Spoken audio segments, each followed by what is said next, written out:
Berdoa. Bapak, terima kasih karena Engkau begitu mengasihi kami. Kami rindu Tuhan, Tuhan yang terus murnikan setiap kami dengan anugerah Tuhan.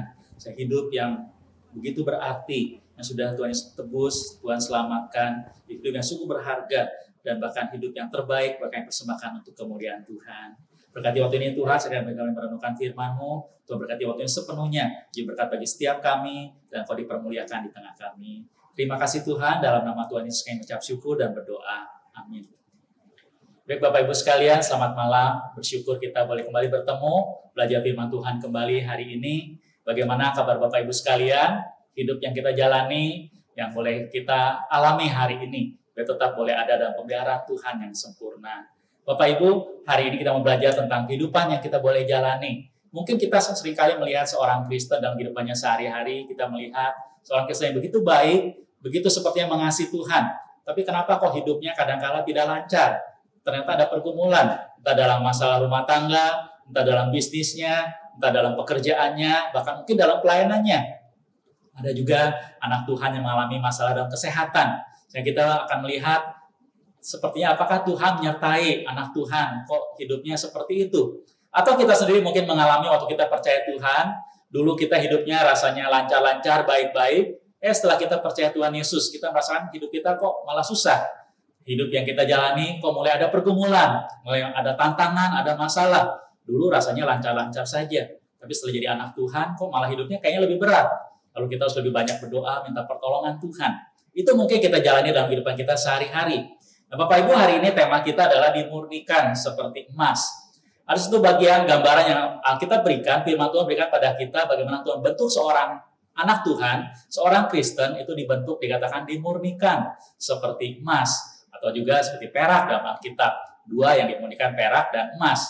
Perak itu lebih banyak diceritakan tentang dimurnikan, seperti perak dikatakan sampai betul murni. Kalau emas itu dimurnikan, tapi juga emas juga menjadi satu diuji. Dikatakan karena emas yang murni itu tidak takut dengan ujian. Nah, hari ini kita secara khusus akan melihat tentang dimurnikan seperti emas. Mari Bapak Ibu saja kita lihat dahulu firman Tuhan dari dasar untuk kita pelajari bersama. Dari kitab Zakaria pasal 13 ayat ke-9. Firman Tuhan dari kitab Zakaria pasal 13 ayat yang ke-9. Firman Tuhan berkata, Aku akan menaruh yang sepertiga itu di dalam api dan akan memurnikan mereka seperti orang memurnikan perak. Aku akan memuji mereka seperti orang memuji emas. Mereka akan memanggil namaku dan aku akan menjawab mereka. Aku akan berkata mereka adalah umatku, dan mereka akan menjawab Tuhan adalah Allahku. Ini dikatakan Tuhan menaruh umatnya waktu itu, dikatakan gambaran sepertiga umat Tuhan yang waktu itu mereka banyak meninggalkan Tuhan, tapi ada sepertiga yang dikatakan yang dikhususkan, dikatakannya yang sisa-sisa, yang tersisa, yang dikatakan yang mereka yang percaya kepada Tuhan. Mereka adalah umatku, mereka menjawab Tuhan adalah Allahku. Nah, umat yang seperti ini dikatakan Tuhan menaruh mereka seperti, dikatakan dimurnikan, seperti orang memurnikan perak, dan Tuhan menguji mereka seperti orang menguji emas. Lalu yang kedua, firman Tuhan kita bisa lihat dalam kitab Maleakhi pasal 3 ayat yang ketiga. Maleakhi pasal 3 ayat ketiga, di sini dikatakan, ia akan duduk seperti orang yang memurnikan dan mentahirkan perak, dan ia mentahirkan orang Lewi, menyucikan mereka seperti emas dan seperti perak. Supaya mereka menjadi orang-orang yang mempersembahkan korban yang benar kepada Tuhan. Dikatakan, di sini Tuhan digambarkan sebagai seorang yang duduk di atas seperti orang memurnikan dan mentahirkan perak, dan dia mentahirkan orang Lewi, di teksnya dikatakannya. Lalu dia menyucikan mereka seperti emas dan seperti perak, supaya mereka menjadi orang-orang yang persembahkan korban yang benar kepada Tuhan. Mereka bisa melayani Tuhan dengan benar di hadapan Tuhan. Bapak Ibu sekalian, kalau kita belajar makin mengenal Tuhan, kita melihat betapa luar biasanya Tuhan. Tuhan ciptakan semua itu dengan satu tujuan yang indah. Jadi kalau Bapak Ibu sekalian kita bangga hari ini dalam dunia, semua ciptaan yang ada, Tuhan ciptakan tidak pernah sembarangan. Semua ada tujuan-tujuan yang indah. Nah, satu yang Tuhan ciptakan adalah benda-benda yang kita sebut hari ini kenal sebagai logam-logam atau dan juga logam mulia. Tuhan ciptakan begitu banyak. Mungkin dulu manusia pertama menemukan batu-batu kok bisa berkilauan dikatakan. Lalu kemudian setelah dia coba-coba dengan segala cara, setelah dibakar ternyata muncullah emas, muncullah perak dan sebagainya.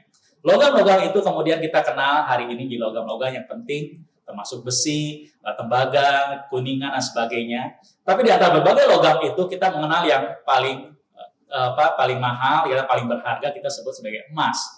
Emas, lalu kemudian kita tahu ada perak juga. Nah, kita sering menggambarkan kalau perak itu, emas dan perak itu suatu yang seringkali Tuhan gambarkan bagaimana Dia memurnikan emas dan perak.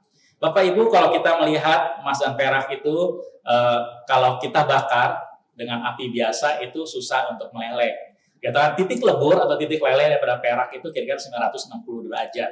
Jadi dia harus bakar begitu panas, baru dia meleleh. Emas lebih tinggi lagi, 100 derajat kurang lebih. Dia 1060-an, baru dikatakan dia meleleh. Jadi emas kalau dibakar biasa, dia hanya warnanya mungkin lebih panas gitu ya, lebih lembut, lebih lembek gitu kira-kira, tapi dia tidak meleleh sampai 1000 derajat lebih. Nah, itu masa lalu proses pemurnian itu tidak sederhana. Mereka harus bakar, terus bakar-bakar sampai betul-betul meleleh, lalu setelah meleleh baru bisa dimurnikan dan sebagainya. Batu-batu yang lain, logam-logam yang lain juga dari batu-batuan itu juga sama. Tapi dikatakan dengan panas yang lebih kecil mereka sudah meleleh. Tapi dikatakan perak itu lebih tinggi, emas lebih tinggi lagi, baru meleleh. Nah, itu dikatakan di situ juga di proses pemurniannya. Nah, masa lalu kalau orang memurnikan emas atau perak gitu, dikatakan dengan cara tradisional hanya dibakar. Nah, kemudian hari mengenal ada kimia-kimia tertentu ditambahkan supaya bakarnya lebih cepat. Dikatakan waktu dibakar itu dimurnikan itu seperti perak itu banyak hal yang menempel, kotoran, debu segala macam itu dia kemudian akan bisa dibuang, dibuang.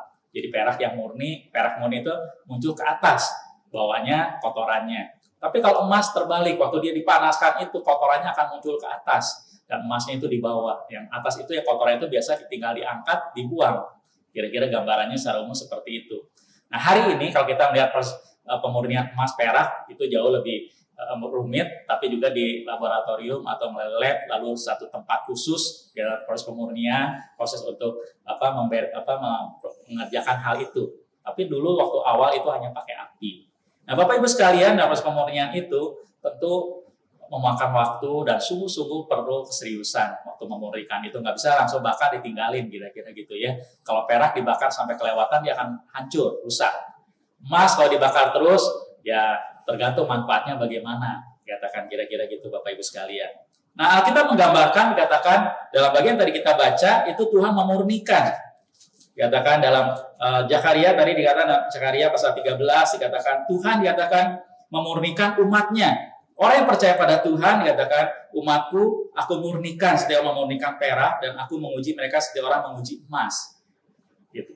Jadi perbedaannya Bapak Ibu tadi kalau perak itu dipanaskan terus itu satu titik dia tidak boleh lebih lagi, kalau lebih dia akan hancur. Jadi kalau dia sudah murni sudah selesai. Kalau emas dibakar terus, itu adalah proses pemurniannya hanya menunjukkan dia emas murni. Begitu dia sampai panas tertentu yang paling tinggi, dia masih kuat, sedangkan semua logam lain, semua kotoran lain sudah terangkat, tinggal emas yang murni. Jadi emas yang murni itu tidak takut dibakar berapa lama pun dia kuat, kira-kira seperti itu.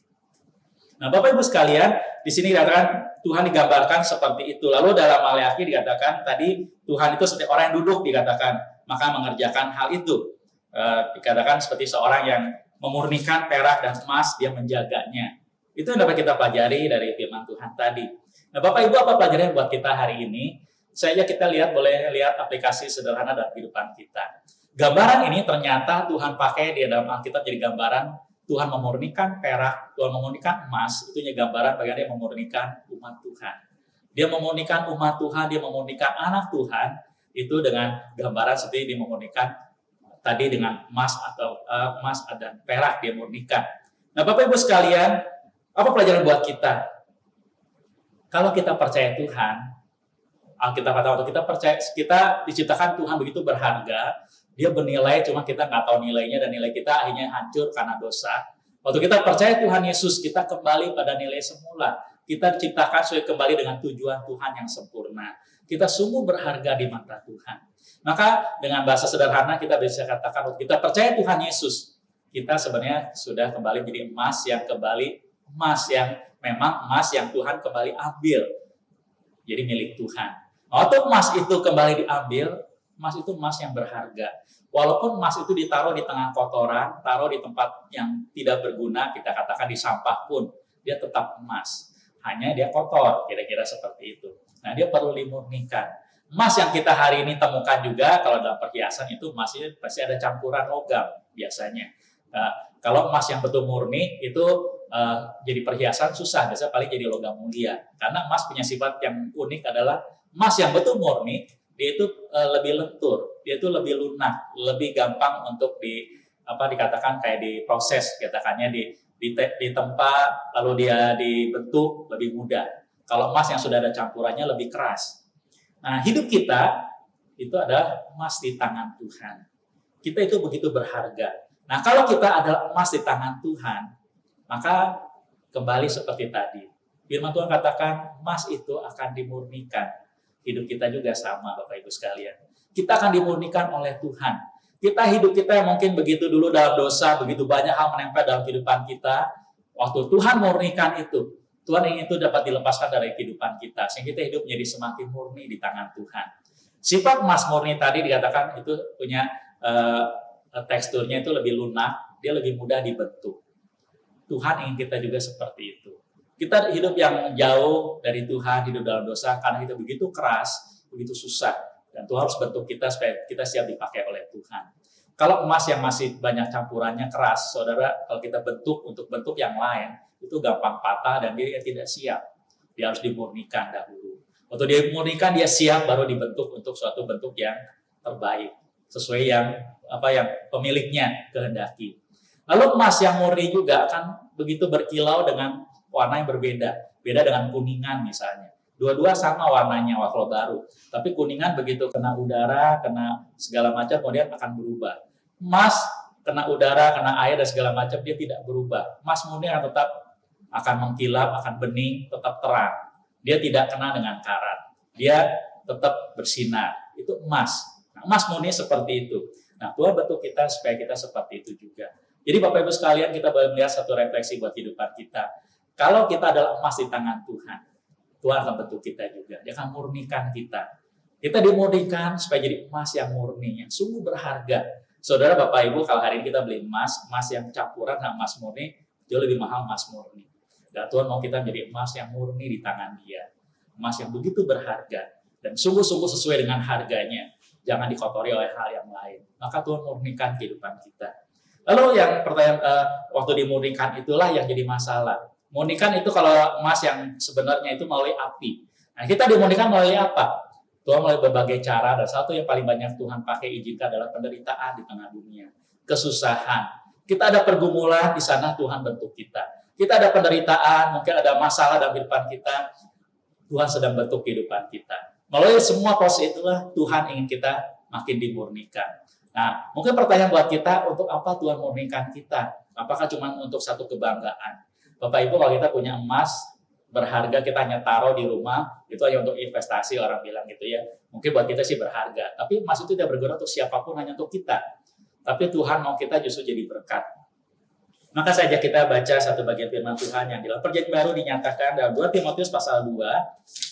2 Timotius pasal 2 ayat 20 dan 21. Firman Tuhan berkata, dalam rumah yang besar bukan hanya terdapat perabot dari emas dan perak, melainkan juga dari kayu dan tanah. Yang pertama dipakai untuk maksud yang mulia, dan yang terakhir untuk maksud yang kurang mulia. Jika seorang menyucikan dirinya dari hal-hal yang jahat, ia akan menjadi perabot rumah untuk maksud yang mulia. Ia dikuduskan, dipandang layak untuk dipakai tuannya, dan disediakan untuk setiap pekerjaan yang mulia. Dalam 2 Timotius dikatakan, Rasul Paulus dikatakan setiap kita yang percaya Tuhan, dikatakan gambar satu perabot. Nah, rumah dikatakan rumah yang besar itu terdapat perabot bukan hanya emas perak, tapi ada juga kayu dan tanah. Ya, emas yang perak itu dipakai untuk maksud yang mulia, kayu dan tanah untuk maksud yang kurang mulia. Dan dikatakan kalau seorang menyucikan dirinya dari hal yang jahat, menjadi perabot untuk maksud yang mulia, itu apa?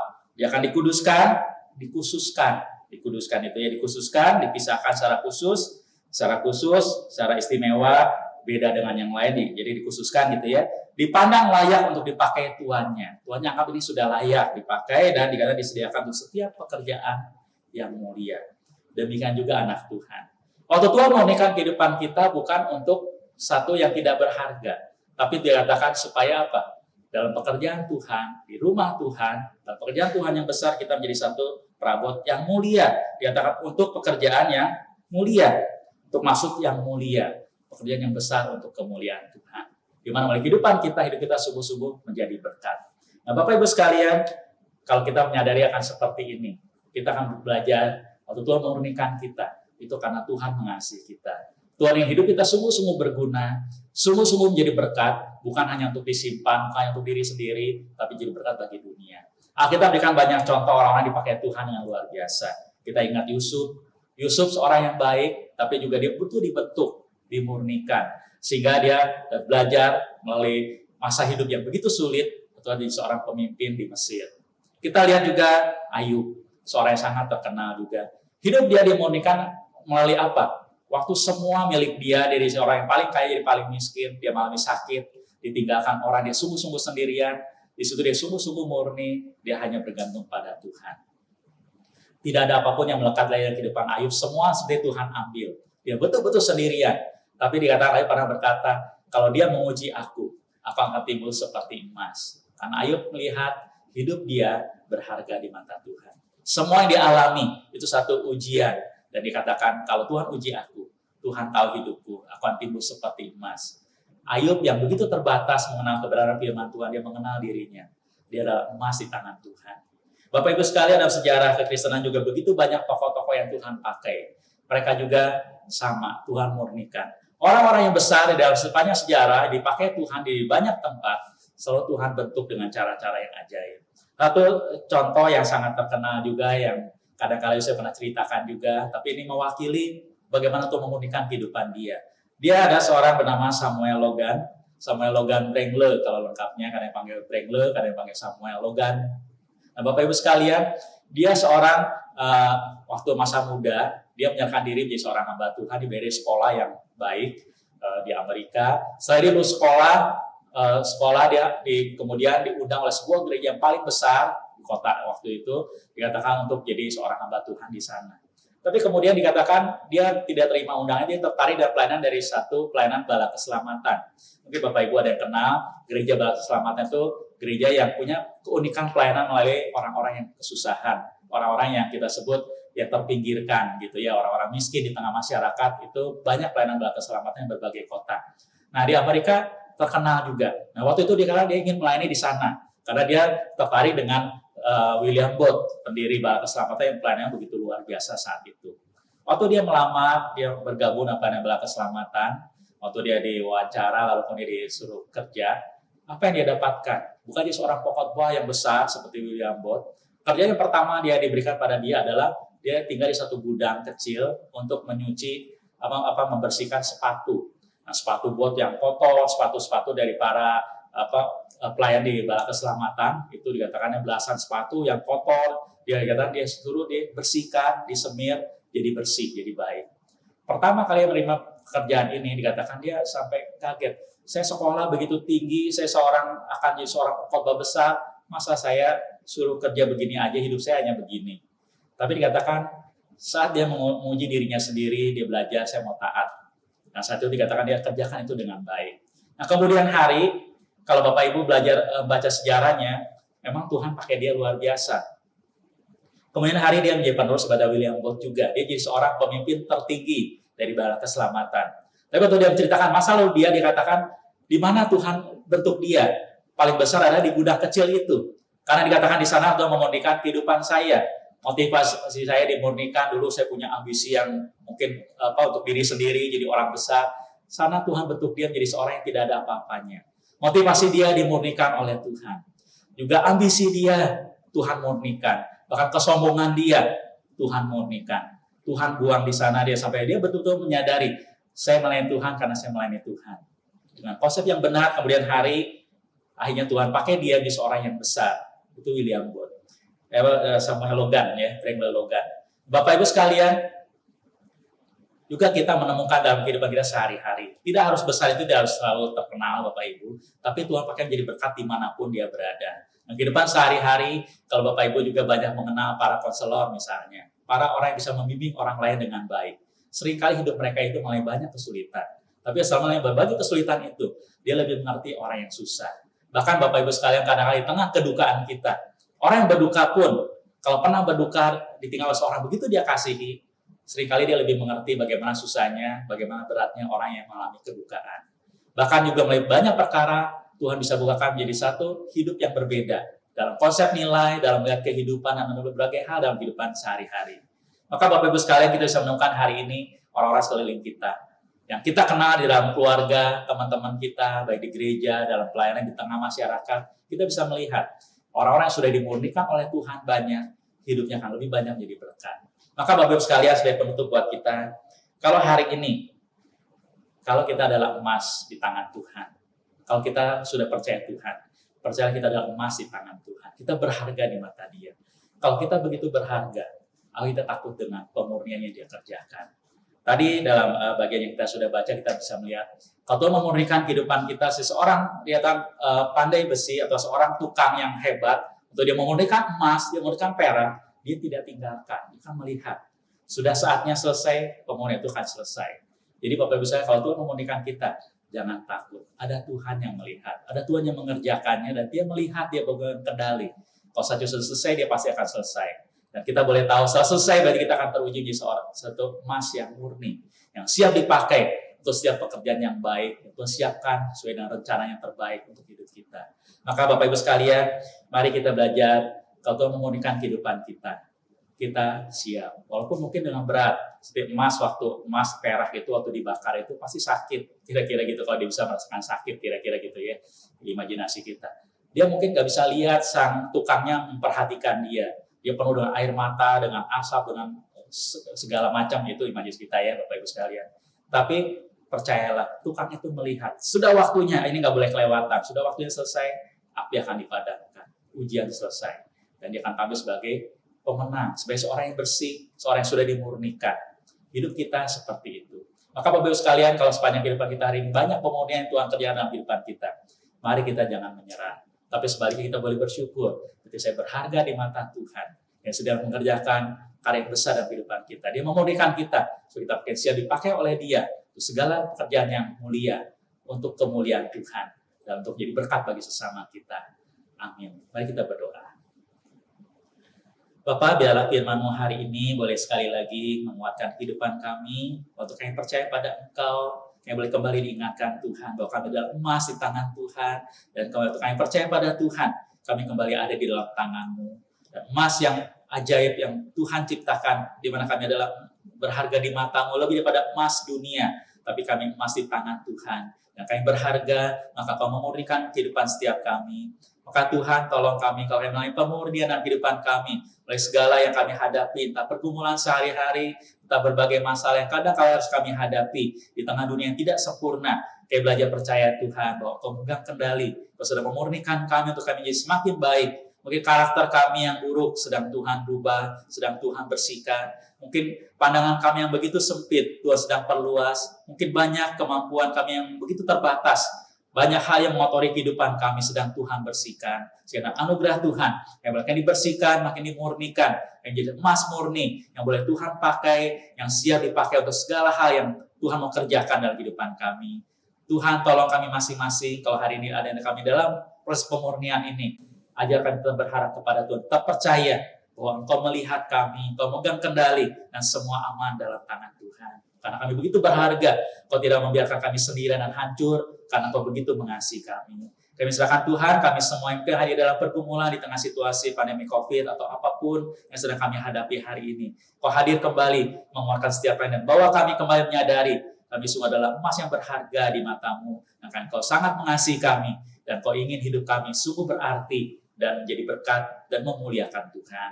Terima kasih Tuhan, di akhir ibadah ini kami serahkan setiap kami kembali dalam tangan Tuhan, berarti kami setiap keluarga, setiap rumah tangga, berkati pekerjaan, berarti pelayanan seluruh kehidupan kami, bahkan kami rindu Tuhan, dengan Tuhan anugerah dalam kehidupan kami, jadi hidup yang terbaik yang boleh memuliakan Tuhan. Kiranya anugerah Tuhan dan berkat-Mu menyertai setiap kami, dengan boleh aman dalam pelindungan Tuhan yang sempurna. Kami bersyukur, kami berdoa dalam nama Tuhan Kristus, Tuhan kami yang hidup, yang mengasihi kami semua, dan tidak pernah meninggalkan kami. Amin. Bapak Ibu sekalian, ibadah sampai di sini, ya kita kehidupan kita dan penuh semangat, penuh sukacita, karena kita tahu kita aman di tangan Tuhan. Kita adalah emas yang berharga, yang Dia terus murnikan untuk menjadi berkat dan hidup memuliakan Dia. Amin.